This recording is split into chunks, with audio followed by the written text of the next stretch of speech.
नई शिक्षा नीति 2020 जो पूरे भारतवर्ष में 3 वर्ष पूर्व लागू की गई थी, साथ ही मध्य प्रदेश उसको लागू करने वाला भी एक प्रदेश था, उसके 3 वर्ष पूर्ण हो रहे हैं।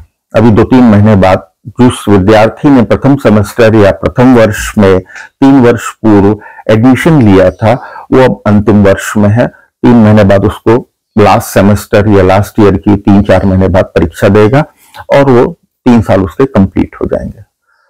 छात्रों को बिल्कुल नॉलेज नहीं है, ना ही कहना चाहिए कि फैकल्टी को उतनी ज्यादा नॉलेज है कि उनको अब आगे क्या करना चाहिए।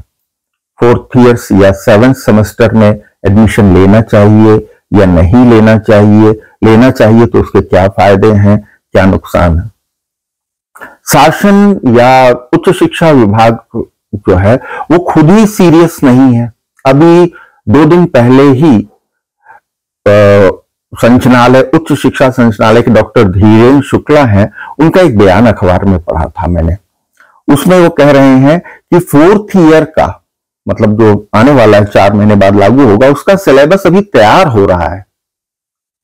इसके बाद स्टडी मटेरियल तैयार करने का काम शुरू किया जाएगा। मतलब अभी सिलेबस तैयार हो रहा है, स्टडी मटेरियल का तो अभी उसकी प्रक्रिया ही में नहीं हो, तैयार काम शुरू किया जाएगा। जबकि ये कार्य जो है वो आपके लागू होने के 1 साल पूर्व पूरा हो जाना चाहिए, जिससे कि स्टूडेंट्स को मालूम पड़े, फैकल्टी को मालूम पड़े, वो उसके हिसाब से प्रिपरेशन कर सके, तैयारी कर सके, स्टूडेंट से जान सकें कि उसमें उनको प्रवेश लेना है कि नहीं लेना है, कि क्या करना है। उसी के बारे में तो मैं आप कुछ चर्चा करने जा रहा हूं। मैं स्टूडेंट्स को तो अपने शासन गंभीर नहीं है, क्योंकि उनकी टॉप प्रायोरिटी पे शिक्षा कभी रहता नहीं है, लेकिन स्टूडेंट्स को अपना कैरियर, उनका कैरियर है उनके सामने, उसको ध्यान में रखते हुए उनको सचेत होने की जरूरत है और उनको क्या करना है क्या नहीं करना है उसकी चर्चा, उनको जागरूक होना चाहिए। उसी की मैं चर्चा करने जा रहा हूं कि लेवल, ये जो लेवल है, नेक्स्ट लेवल है, अभी तक वो 7th लेवल में थे फाइनल ईयर में, अब ये जो नया लेवल है वो 8th लेवल है। इसमें क्या क्या उनको पढ़ना होगा, किस किस तरह से वो एडमिशन ले सकते हैं। लेवल 8th में देखिए, ये स्नातक की डिग्री में आपको स्नातक की डिग्री मिल जाएगी 3 साल में। अब इसमें 3 तरह के छात्र होते हैं।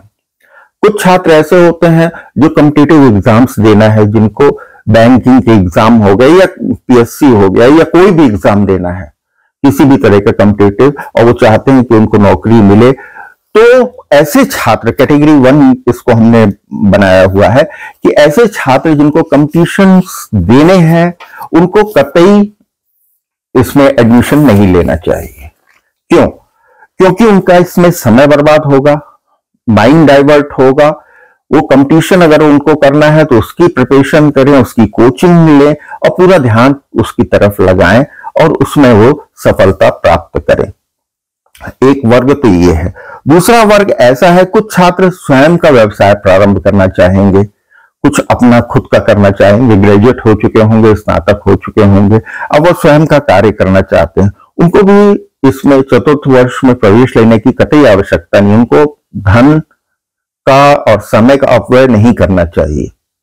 वो पूरा का पूरा जो भी उनको व्यवसाय करना है उसका सर्वे करें, उसके बारे में विचार करें, उसकी ओर ध्यान दें। ऐसा न हो जैसे कंपटीशन वाली कोचिंग वाले छात्र होते हैं, कुछ ये सोचेंगे कि हम एडमिशन लेते हैं और फिर उसके बाद कोचिंग की तैयारी भी करते रहते हैं। ये 2 नावों में पैर रखना उचित नहीं है। आपको अगर कंपटीशन फेस करना है तो आप कंपटीशन फेस करिए, पूरा ध्यान उसकी तरफ लगाइए।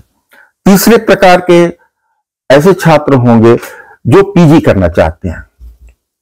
वो पीजी करना चाहते हैं क्योंकि उनके जो कैरियर है उसमें पीजी का कहीं कोई बेनिफिट होगा पीजी करने का। तो ऐसे छात्रों को प्रवेश लेना चाहिए, लेकिन उनको प्रवेश लेना चाहिए ऑनर्स में। इसमें 2 विधाएं हैं, एक ऑनर्स है, एक रिसर्च है। तो उनको ऑनर्स में ही प्रवेश लेना चाहिए। अभी मैं बताऊंगा कि दोनों में फर्क क्या है।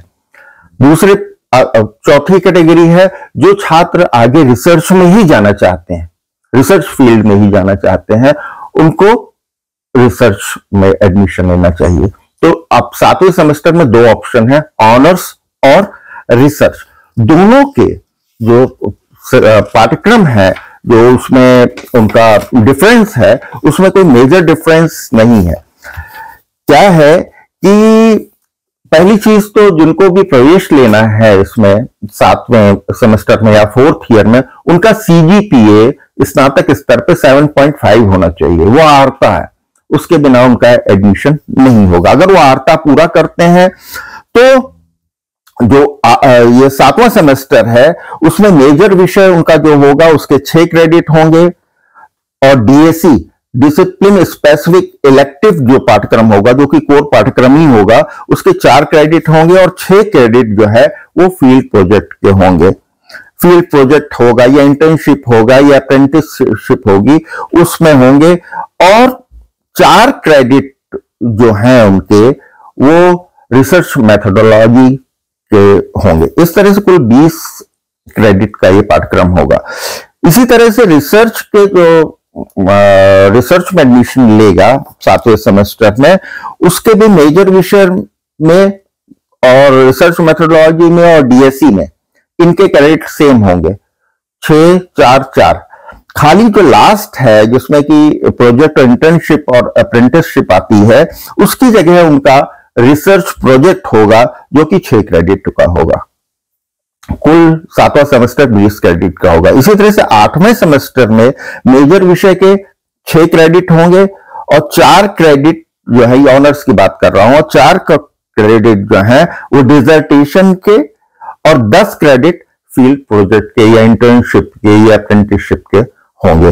और जो 4, 4 खाली जो लास्ट है जिसमें कि प्रोजेक्ट, इंटर्नशिप और अप्रेंटिसशिप आती है, उसकी जगह उनका रिसर्च प्रोजेक्ट होगा, जो कि 6 क्रेडिट का होगा।